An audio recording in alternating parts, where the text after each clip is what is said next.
السلام عليكم، ازيكم عاملين ايه؟ يا رب تكونوا بخير. النهارده بقى جايين نعمل مع بعض شويه فول مدمس كده. عايزه اقولك حلوين جدا جدا. طريقه سهله وبسيطه خالص. طبعا احنا عارفين ان دلوقتي بنروح نشتري الفول من عند بتاع الفول. عايزه اقولك بيديكي شويه صغيرين جدا بالخمسة وبال10 جنيه. فانا قلت طب ليه نشتري من بره؟ احنا ممكن نعمله في البيت بتكلفة بسيطة جدا. من نص كيلو فول هتعملي كمية حلوة جدا هتقضيكي فترة طويلة جدا. اول حاجه كده خليكي معايا كده لاخر الفيديو عشان تشوفي الطريقه. هنقول بسم الله وهنجيب معانا نص كيلو من الفول. ده نص كيلو من الفول يا جماعه. بتغسليه كويس جدا وبتسيبيه منقوع لمده من نص ساعه لساعه. انا نقعاه قبل التصوير بحسبه نص ساعه او ساعه بالكتير. ومعانا نص كيلو من الفول المدشوش. عايزه اقولك الفول المدشوش ده بيبقى مع الفول المدمس تحفه. ده بقى اللي بيظبط لك. عارفه انت كده لما تجيبي الفول كده وتبقي عايزه تغمسي الميه بتاعته، هو ده اللي بيظبط الميه بتاعه الفول. ده اللي بيخليكي بقى هتسيبي الفول خالص وتغمسي الميه بتاعه الفول. ومعانا كده كوبايه كبيره من العدس الاصفر. طبعا بتكوني غسلاهم كويس جدا ومصفياهم كده وبننزل كله على بعضه كده. يبقى اول حاجه بنحط نص كيلو من الفول ونص كيلو من الفول المدشوش. طبعا بنكون برضو غسلينه ونقعينه قبليها بمدة ساعة. ومعانا كوباية كبيرة من العدس الأصفر. ومعانا معلقة كبيرة من الكركم ومعلقة من البابريكا المدخنة. بس كده. عايزة اقولك هي دي طريقة عمايل الفول المدمس. حاجة كده سهلة وبسيطة خالص مفيهاش اي افتكاسات خالص. في ناس هتقول ما حطيتيش بصل ليه، ما حطيتيش توم ليه، ما حطيتيش طماطم ليه. عايزة اقولك ان الحاجات دي كلها بتغير طعم الفول. مش بتدي نكهة الفول اللي انتي بتجيبيها من المحلات بتاعة الشارع. احنا النهاردة بقى جايين نعمله كده زي بتاع المطاعم والمحلات بالظبط.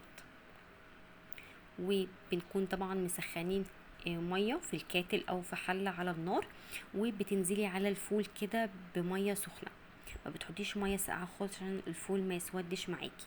واخر حاجه بس بنضيفها، بنحط ليمونه كده بحالها. ما بنقطعهاش ولا اي حاجه، بتحطيها بحالها كده. وبعد كده بقى طبعا بتقفلي الحله بتاعتك. اولا هنا انا عامله في حله الضغط. ممكن انت لو عندك دماسه ممكن تعملي في دماسه، لو عندك حله عاديه ممكن تعمليها بيها. بس اهم حاجه ان انت تكون الغطا بتاعها يكون محكم ويكون ما بيدخلش هوا، لان الهوا ده يا جماعه اللي بيسود الفول معاكي لما تيجي تسويه. فاحنا انت بتبقي عايزه حاجه محكمه كده عشان ما تدخلش للفول هوا خالص. هنا بقى انا كنت كده بعد ما عدى ساعه على الفول. انا طبعا شلت الغطا كده وجيت اشوفه لقيته لسه طبعا لسه عايز يستوى لسه. فقفلت عليه تاني وهسيبه حسبة برضو ساعة او ساعة ونص كمان لحد ما يستوي معانا خالص. صلوا على النبي يا جماعة عليه افضل الصلاة والسلام. وطبعا ده فضلا وليس امرا الاشتراك في القناة وتفعيل الجرس عشان يوصلك كل جديد احنا بنقدمه. ويا رب كده الفيديوهات اللي احنا بنقدمها تكون بتعجبكم. وانا بشكر كل الناس اللي بتخش تعلق لي وبتخش كمان تشترك في القناه. انا بشكركم جدا جدا. وبجد نفسي كده القناه تكبر بيكم والفيديوهات تكون بتعجبكم. هنا بقى خلاص كده كان الفول استوى معايا خلاص.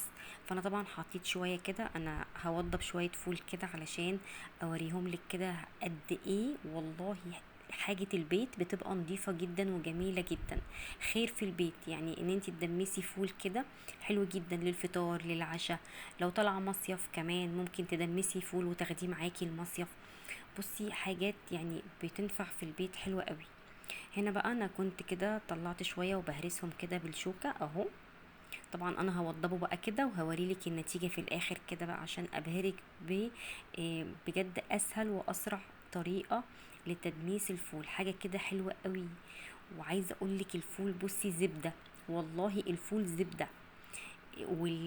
والميه بتاعته كمان تقيله جدا لانها طبعا الفول المدشوش طبعا ده العامل الاساسي اللي بيخلي كده الميه بتاعه الفول تقيله وتحبي تغمسيها عن الفول يعني. هتغمسيها قبل الفول كمان. هنا طبعا ده الفول العادي، انا طبعا كنت مطلعه شويه كده. ده فول عادي، والتاني انا كنت بوضف في الفول زي ما انت شفتي كده. حطيت له بقى شويه طحينه كده، وشويه شطه بوصات كده، وطبعا ملح وكمون وليمون بقى وزيت. طبعا احلى طبق فول كده ممكن تاكليه كده على الصبح كده، حلو جدا. ونضيف بقى حاجه نظافه كده انت عاملاها بايديكي وموفره جدا. وعايزه اقولك ان النص كيلو الفول والنص كيلو الفول مدشوش هيعمل لك كميه. انا هوريكي دلوقتي الكميه اللي يعني طلعت لي من النص كيلو الفول. كميه حلوه جدا، والله كميه حلوه جدا. انت لو هتجيبي الكيس ده من بره مش هيقل عن 10 جنيه بجد. يعني انا دلوقتي هوريكي الكميه اللي طلعت لي من النص كيلو الفول. تخيلي انت لو هتعملي كيلو فول بقى هيعمل معاكي كميه قد ايه. فطبعا اتشجعي كده ويلا قومي كده اشتري كده نص كيلو فول ونص كيلو مدشوش، مش هيكلفوكي حاجه خالص. واعملي بقى كده الطريقه دي، هتعجبك جدا جدا، وهتاكلي كده احلى طبق فول بجد على الصبح كده، جميل جدا. آم، و... وهيعجبك قوي. اهو زي ما انت شايفه كده. طبعا مستنيه بقى تعليقاتكم، ومستنيه كمان اللي يجرب الوصفه دي يكتب لي في الكومنتات عجبته وطلعت طعم الفول معاه ايه. بجد انا ببقى فرحانه جدا لما حد بيجرب حاجه من وصفاتي وبيخش يكتب لي في التعليقات ان هي طلعت مظبوطه وحلوه معاه. بجد بفرح جدا. اهو زي ما انت شايفه كده. بصي الفول تقيل ازاي، والله انا ما حطيت عليه نقطه ميه. هو بصي هو تقيل اصلا، يعني الميه بتاعته اصلا لوحدها تقيله جدا. حاجه كده عارفه، زي الزبده كده مزبت كده جميل. بصي بقى الكميه اللي طلعت لي بقى من نص كيلو الفول.